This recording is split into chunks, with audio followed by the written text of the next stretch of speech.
Hello everyone, welcome back. I'm testing out this new match trigger that I put in this Palmetto. So this rifle is the top is a 223 Wylde. I already did a video on this. It's a 18-inch barrel, and the bottom was also Palmetto. So the total rifle was about $500. I have hit a half-inch group at 100 yards. Um, Twice. Okay, so I've shot it a bunch of times. I mean, I'm getting 1 inch pretty routinely. I'm getting a 3/4 inch every now and then. The half inch I've only been able to hit twice at 100 yards. So I said, hey, let's throw in the match grade trigger and see if we can improve that. So now the thing is, we're at 200 yards now. Okay, we're shooting 200 yards.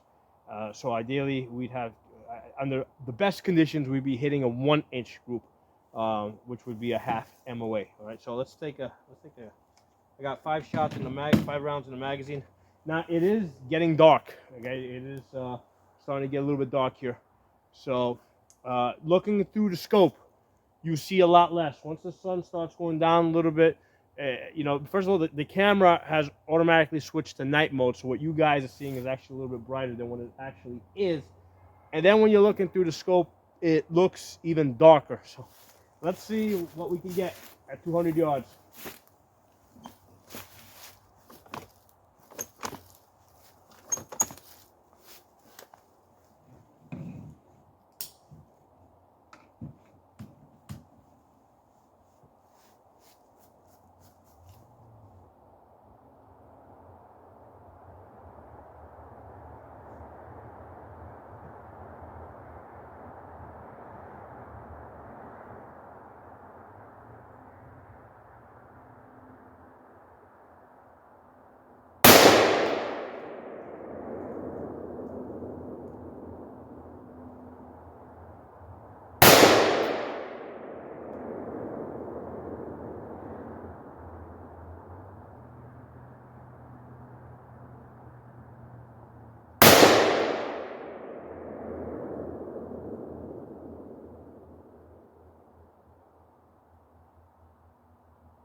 So it's kind of cool when it's getting dark like this.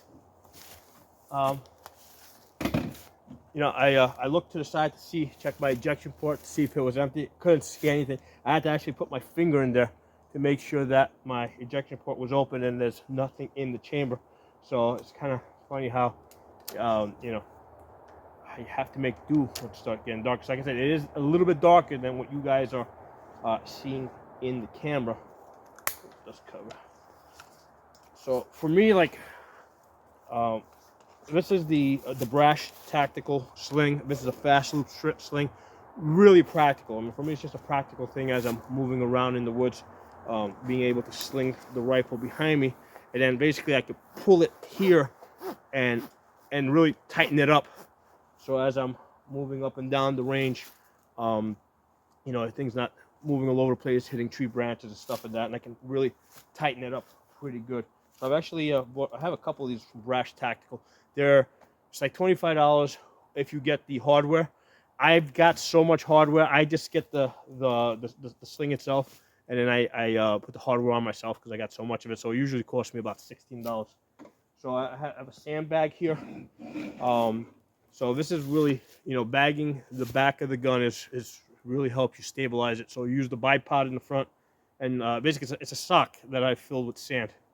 So this is pretty comfortable for me to walk, because remember, I also got to carry the tripod and the camera that you guys are on. So, I need one hand completely free. So having the rifle on my back is really convenient. Let's go take a look and see how we did. We took 5 shots. Wow, it's really getting dark in there.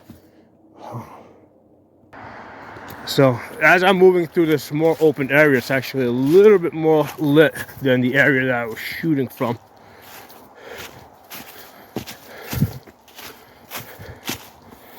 So it's like it's basically just before it gets too dark to be able to really see anything.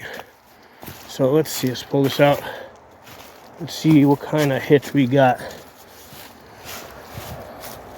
I got really close out so I can see.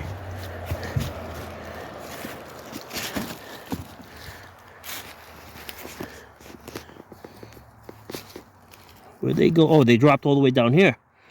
Oh, wow. So at 200 yards, I have my chevron here, and it dropped all the way down here. Ignore the circles. That's from earlier. So yeah, I had my chevron up here, up there, right? And I mean, so basically I was supposed to put the legs over where I wanted it. I wasn't sure exactly how it was going to work out, so I just put my tip there, and they landed here. So ignore these circles. That's from earlier. So we got one here, 2, 3, 4, 5. So the widest one is from there to there. Let's get the tape measure out.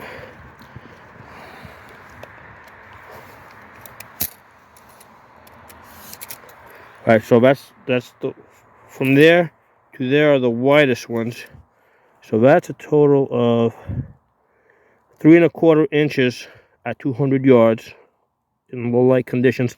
And then that one over there looks like I completely threw it, because I got a nice cluster over here. These 4 right here, 1, 2, 3, 4. So it looks like I got an inch and a half cluster, 4-shot cluster. Okay, and that one was just like way off over there. So that one I just screwed up, I think. So basically a 3/4 MOA if you discount that screw up over there. So yeah, interesting. I got to do this obviously in more daylight, because it's like getting really dark now. But it's interesting to just do this at night, or when it's got really low, and see what you could do. Because when I was looking at this, even with the 10x magnification, I could barely see that bullseye. I had a real hard time holding on this, because I couldn't see it. So I was like, I was kind of guessing exactly. But I could see it, but I couldn't exactly tell where the edge was. So I had to kind of guess where the tip met the edge. And that's a decent group, right? From there to there. Even with the screw up, it's still a decent group. And then if you look at just the 4 shots, that's really nice. So that's the most interesting part of today's shooting. Talk to y'all soon.